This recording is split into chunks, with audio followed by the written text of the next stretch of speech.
We are back, and we are joined once again by Cole Stangler, French-American journalist covering labor and politics, author of Paris Isn't Dead Yet, Surviving Gentrification in the City of Light. And his latest piece in Novara is entitled Macron is Making a Joke of France's Electorate. You can see it up here. The subheading is French Democracy is in Uncharted Waters. You can check that out at Novara. Cole, thanks so much for coming on the show today. Yeah, thanks so much for having me. So, for our audience that may not be totally familiar with what's happening or what has happened, I should say, in the French elections over the past few months, and the surprising victory for the left, electorally at least, could you give people a quick rundown of where we're at in France as it relates to that?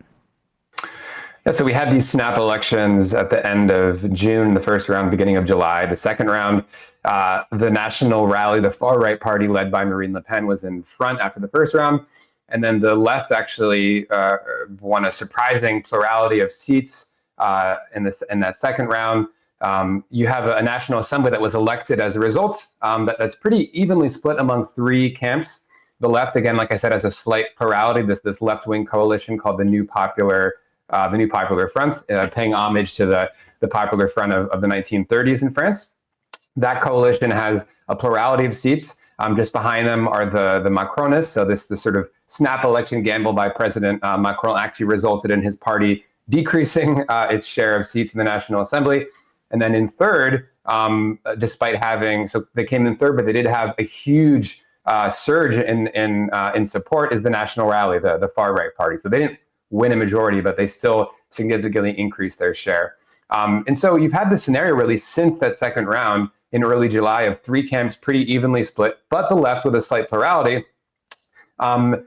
Essentially, the question now is who has the ability to form a government? The French Constitution, I think all of us in France are becoming more familiar with the kind of specifics of the Constitution of the Fifth Republic, because we haven't had a scenario where the National Assembly has been this split before, this divided.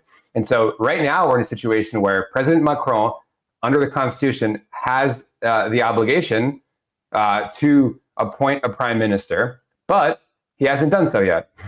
The left has a plurality, like I said, and the left has been making a strong case. Let's pull up that chart. Sorry to interrupt you, Cole, but I want to give people a visual of how it's broken down here. So you can see the NFP, but that's the French acronym. It's the New Popular Front in English. 182 seats in the National Assembly, Ensemble, the Centrist Party, 168, and then the National Rally, the hard right Le Pen party, is at 143.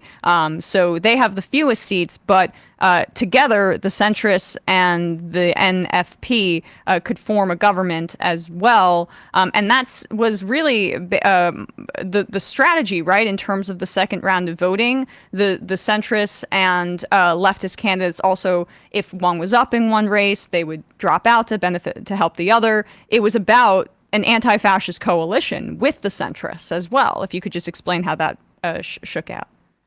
So like you said, between the first and second rounds, after that first round in which the National Rally did very, very well, there was genuine concern that actually they'd be able to win an absolute majority. So that's 289 seats in the National Assembly. That's kind of the magic number you need to sort of govern on your own. Because of that fear, like you mentioned, you had left-wing candidates dropping out of races in which they were in third, with Macronists in second, and then vice versa. Macronists dropping out when they were in third in favor of the left-wing candidate, so that the voters would then vote against the National Rally. And that was actually quite an effective strategy.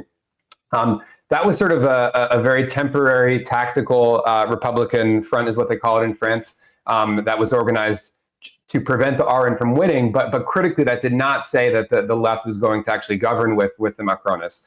And so we've been kind of in this situation of paralysis since then.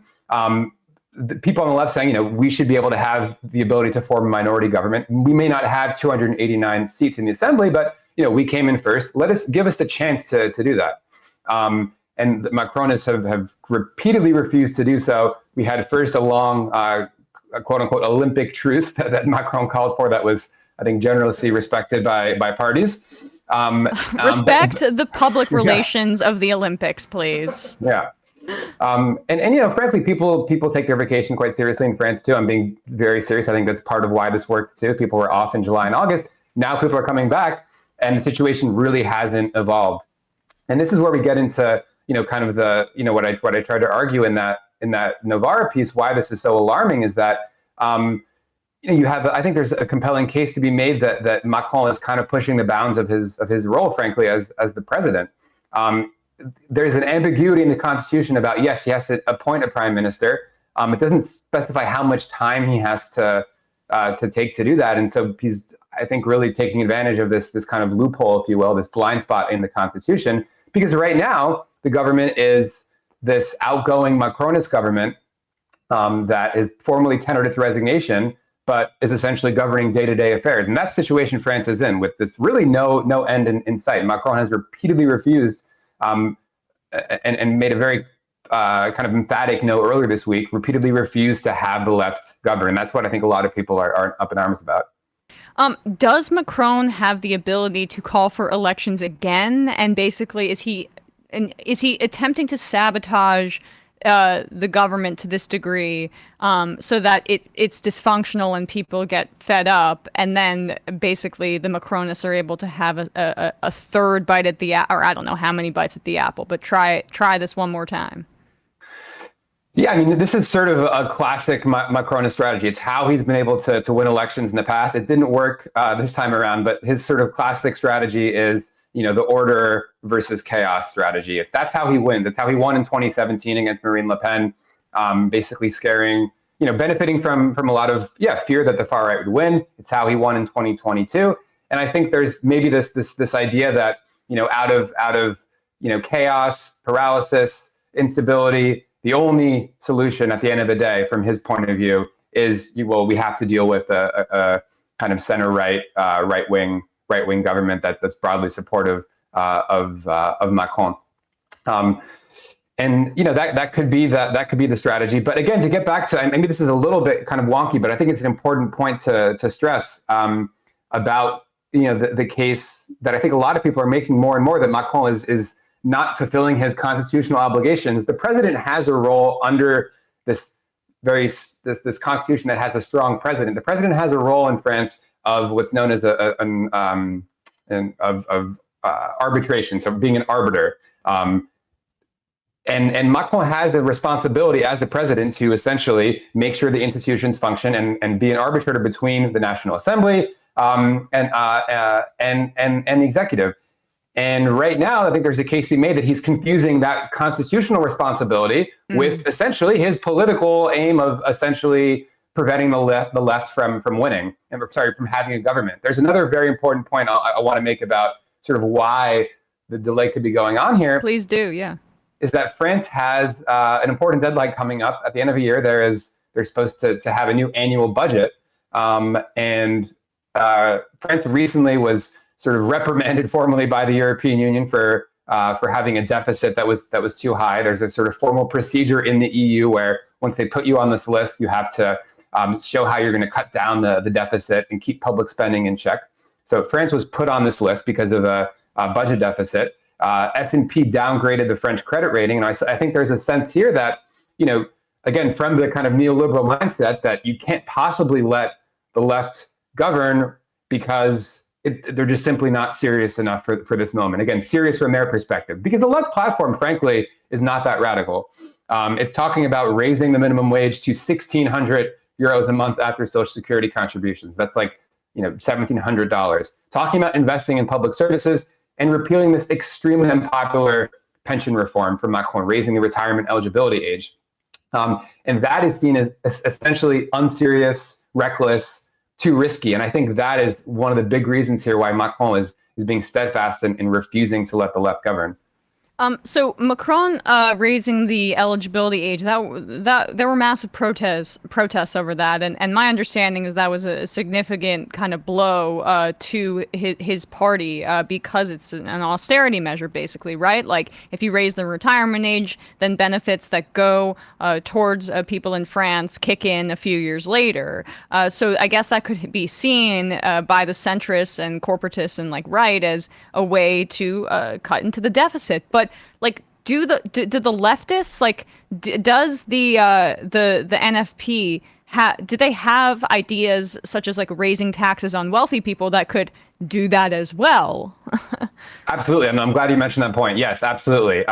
Because that the left has ideas to raise, not just ideas, it's in their platform actually that they want a plurality of seats on. So raising taxes on reimposing the old capital gains tax that Macron put in place, a flat tax. So putting a tax on capital gains again, a higher one. Also reimposing France's wealth tax that Macron repealed in his very first budget as French president. So there are ideas. And the left is not saying we're going to spend whatever and not even care about raising revenue. The left has ideas for raising revenue. They're just seen as anathema to the Macronist mentality, which throughout his presidency, he's been very insistent: no tax rate, no tax hikes on the rich, and no significant hikes in frankly the minimum wage either. Although that's sort of a separate topic. So what are the next steps for the left? What are the next steps for the NFP? And who Lucy Casse, I don't want to say, can you say her last name? Yeah, Lucy Casse. The NFP's candidate for Macron's spot was, he rejected her, right? How did that happen, and what is their leverage in this instance? Well, it's a very good question. It's unclear kind of what the leverage would be right now. There have been calls from some, but not all parts of the New Popular Front to have mass protests on September 7th. So that could be sort of one way of trying to put pressure on Macron here. So you have calls for mass protests. You have also calls to try to launch effectively impeachment proceedings against Macron. Those, frankly, wouldn't go really anywhere given the kind of current balance of forces. But right now, the strategy essentially for the left is to stay united and to continue to put pressure on Macron, because I think that's sort of one of the, I think kind of errors that Emmanuel Macron has made here. I think he made the same mistake when he called for snap elections, which is to say his I think inability to understand the drive for unity on the left, the fact that actually left-wing parties are opposed to Macron and do want to stay united. His goal right now is to essentially peel off, the center left into supporting a kind of coalition, the Socialist Party. But right now they haven't budged. And so I think that the key for the left essentially is to stay united, to say they're not going to support a government that's not led by Lucy Casse. And to essentially to continue to put pressure on Macron. And I want to be very clear too, because people will say, Lucy Casse government, it only led by the New Popular Front, the left-wing minority government, it wouldn't be able to last. And maybe not. I think it's a fair point to make. But the point is, they should at least have a chance to do so. Let them try to form a government. If there's a motion of no confidence, fine. Well, then we go back to square one and we see what else happens. That's what other democratic countries do that have parliamentary systems. And Macron is essentially refusing to even let the National Assembly kind of sort that out on their own. It's this sort of executive,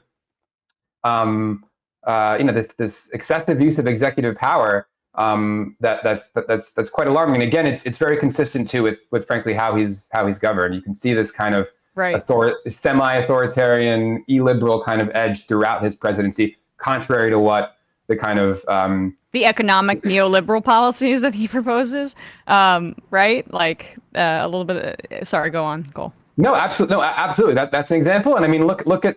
I mean, just the fact that those policies are so tremendously unpopular, and that he nevertheless, pushed them through. The retirement reform is a great example. 8 in 10 French people were opposed to that pension hike. You had mass protests, some of the most significant protests in generations in France, even by French standards.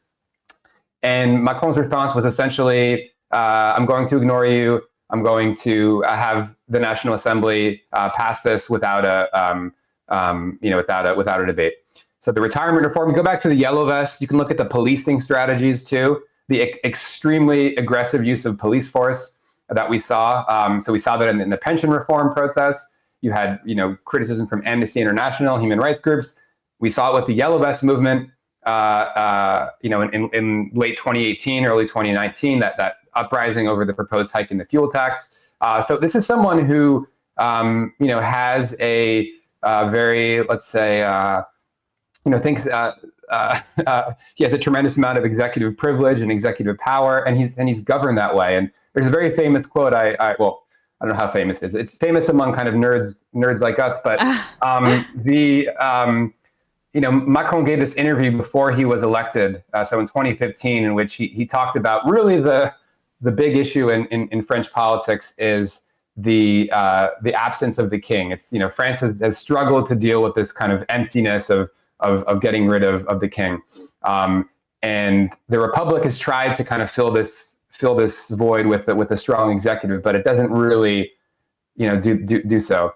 And that's kind of Macron the intellectual, kind of taking a back step and observing, but or working backwards from his desires to have more power, and then making it into like there's this yearning in French society for a king, and I mean, what else can I do? And he thinks of himself maybe as someone like Charles de Gaulle, who again the constitution that has a strong executive was designed for Charles de Gaulle. For all the criticism you can make of de Gaulle, I'm by no means a strong supporter of Charles de Gaulle, but at the very least, this is someone who had a popular base, who was supported significantly by the French population. Macron is extremely unpopular. So imagine somebody who thinks of himself as kind of a de Gaullean-like figure, but has the approval ratings of Joe Biden. I mean, right. That's kind of what we're dealing with there. And I misspoke a little bit earlier. I meant to say that Macron would have to appoint or approve the NFP's candidate for prime minister, Lucie Casset, as you said earlier. Who is she? What are her views? Are they radical in the way that some are describing? And why? What was the reasoning for rejecting her? So Lucie Casset is a 37-year-old, what they call high civil servant, so working for the Paris municipal government. She's an economist, and she's kind of the candidate that all the left-wing parties were able to agree upon. And we could spend a lot of time even talking about all the divisions on the left. There was a lot of back and forth, and frankly, the delays went on for perhaps for probably too long. But Julie Casset was the name that everyone could settle on, because she kind of filled all the boxes, because she was tolerated basically by these forces that include everyone from La France Insoumise, left populist party led by Jean-Luc Mélenchon, to the more center-left socialist party, and including the communists and the Greens. So she's someone that everyone could kind of agree upon. And, she's not someone that, critically, like I said, a civil servant, not someone with, experience as an elected politician. And so seen as, maybe something of a kind of technocratic kind of background for better or worse, but someone who's seen as competent and by no means a sort of ideologue, or even someone who really cared that much about their public image. They didn't, she didn't at all until she's been kind of making this campaign to be prime minister. So she's seen as someone who's very competent and able to kind of bring everyone together. The reasons why she was rejected is essentially, there's the official reason, which I said is that, Macron's, institutionally, this is not going to be supported by the other forces. So Macron said, well, okay, the New Popular Front has just under 200 seats in the National Assembly. They're far from an absolute majority.